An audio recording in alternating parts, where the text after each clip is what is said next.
Hey friends, welcome to the farm. Today we're going to talk about growing wheat.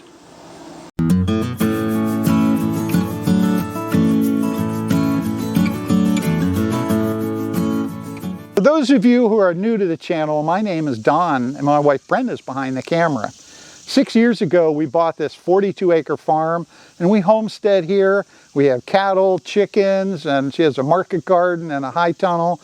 We also have bees. But in addition to that, we have a 15-acre field that we use for row crops. Typically, we alternate between doing corn and soybeans.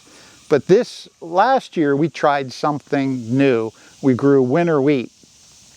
Now, there's 5 good reasons for us to grow wheat on the farm. First, it's something different. It gets us out of the cycle of just growing the corn and soybeans, so that's good for the soil. In addition, we don't have to plant a cover crop over the winter, so that saves us some money.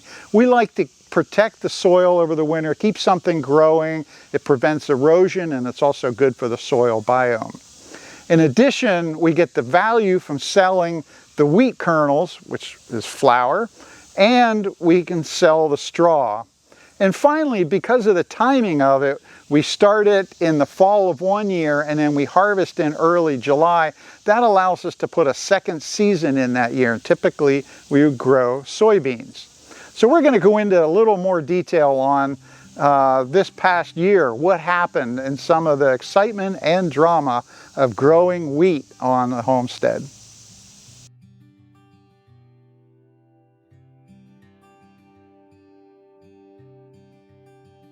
Okay, let's talk about the process of growing wheat. It is a winter wheat and it grows over the winter time. So we plant it in the fall. Now last year we grew soybeans. We harvested in September, and as soon as it's harvested, bam, we get back out there.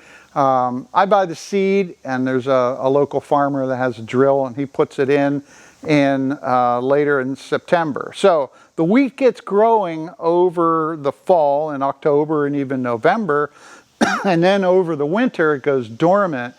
But that's the secret to the better harvest than if you just plant it in the spring. Soon as the soil warms up in early spring, in March or April, it's off to the races and it grows fantastic. Now, this year we had plenty of moisture in the spring. In fact, we had probably the highest rain month in May. It was almost 10 inches, and you're going to hear more about that later. But the wheat looked fantastic, and we thought we were going to have a terrific harvest. Couldn't wait to see what the bushels per acre worked out to be.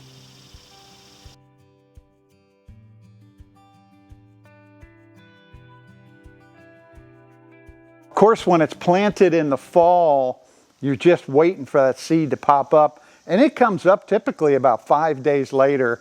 So I walk the dog every morning and every evening, and I go through that field, and I really enjoyed watching the wheat come up. And as it grew to be about 3 or 4 inches, then before the frost hit, in the mornings I could see the frost on some of it or the dew. And some mornings we had a lot of fog, and it made it beautiful out there. So over the winter I had to wait to the spring to see it grow again. So again, walking the dog, and as soon as the soil warmed up, the wheat really started growing, and you can see some of these pictures here of the growth and just how beautiful it is to have a field full of healthy growing wheat.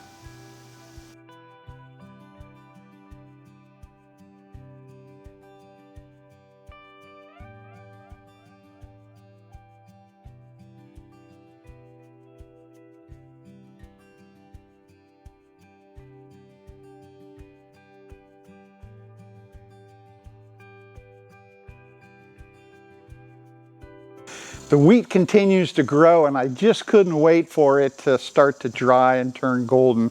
And over about a 2-week period, it transitioned to this beautiful golden color, and I was really anxious at this point to get the harvest.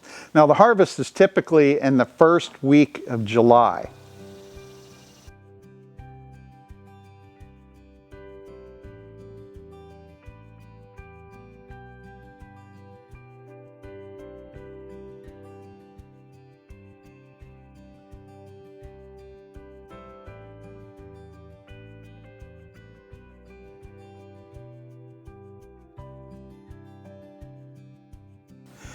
Now 15 acres of wheat looks like a lot of wheat when you're out there, but let me tell you, when he brings his harvester in and the tractor trailer and goes through, it really only takes a few hours for him to combine all of that wheat.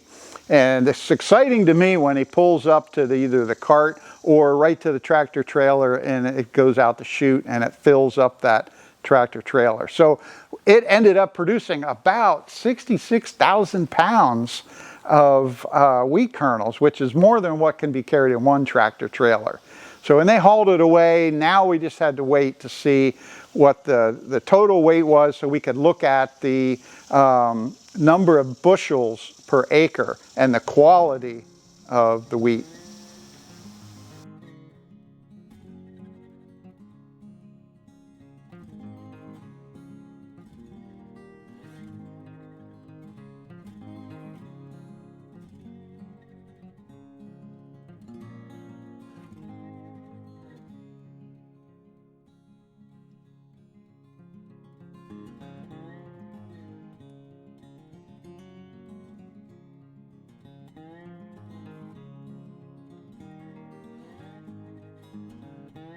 So we knew we were having a wet spring. In fact, in May we had almost 10 inches of rain, which was a record for this area. So we sprayed the wheat with a fungicide, trying to anticipate any damage that the fungus could cause on the wheat. And there's something called head scab, which damages the wheat. So we were anxious to see how it made out when it was tested at the mill. Now, the best way they test when they first get your seed is they weigh a bushel. And the heavier weight of the bushel means it's a dense, really solid grain that's very healthy. And it should weigh about 60 pounds per bushel. Unfortunately, ours came in at 53.8, so it did not make the cut, which means that it's not going to get payment for the flour grade, which is the highest payment, which can be about $5 to $5.50 a bushel. Ours, unfortunately, gets pushed down into the animal feed, which can be $3 or, on good days, even $4 a bushel. So the majority of ours, we got paid at $3 a bushel. So that was a little disappointing for a farmer with the first year of wheat. Even though we had great yield, the quality was not good because of the fungus damage. So looking at all the expenses for growing the wheat, we had to pay for the seed, and then we had to pay for the seed drill to put it in, and then we sprayed it 4 times, once with a nitrogen, 1 time with a fungicide, and 2 times to keep the weeds down. And then you add in the cost to harvest. You have the tractor trailer and the combine come in, and you haul it all away. Our net through all that process is about a $400 loss. So total gross coming in, we took in $3,845 and we lost $400. But that's not the whole story. We have the value of the straw yet. But we baled up all the straw in round bales, and 108 bales. So that's a value over $3,000.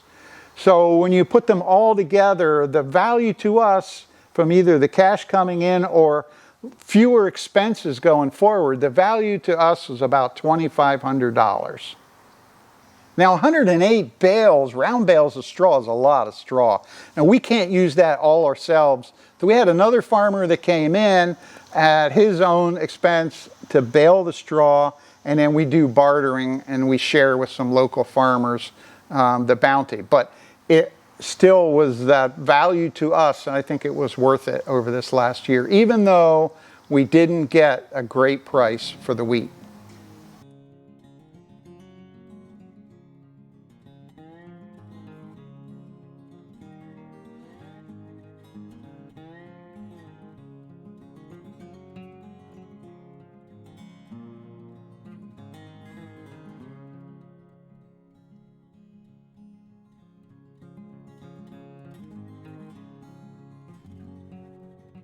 So in the final analysis, was it worth it to us to use that 15 acres to grow wheat? Well, 2 years ago we needed bedding for our animals, and I had to buy 110 bales, small bales of straw, and that's an expense. I also have to say that I really enjoyed watching the wheat and having the farm look beautiful with the wheat swaying in the breeze. And I walk the dog out there a lot. I learned a lot in this last year. I enjoyed seeing it. So I think it was a valuable experience, and we definitely got some benefit from it. So yeah, I think it was definitely worth it. And in 3 or 4 more years, I might try it again. Now, someone else also really enjoyed the wheat. Again, on those dog walks, Ruby loved tearing into the wheat, and I would lose her in there, and then she would jump up, I could see her, and she would get her bearings and then run through. So Ruby, the farm dog, and I had a lot of fun playing in the wheat. Where you at? Hey, Ruby.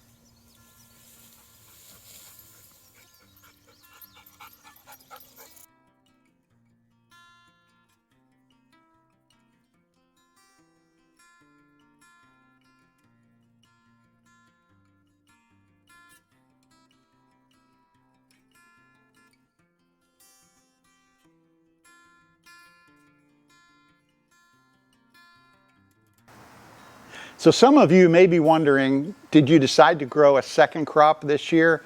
Well, this year, no, we decided not to. I know the soybean prices are down low, and when we harvested the wheat, we had a little bit of spillage, so we have a natural crop of wheat growing again, which is going to serve as a cover crop. So next spring, we're going to terminate that cover crop and plant corn again. Well, hey, thank you for joining us on the Wardenberg Family Farm for our first year wheat adventure. We'll see you in our next video. Bye-bye.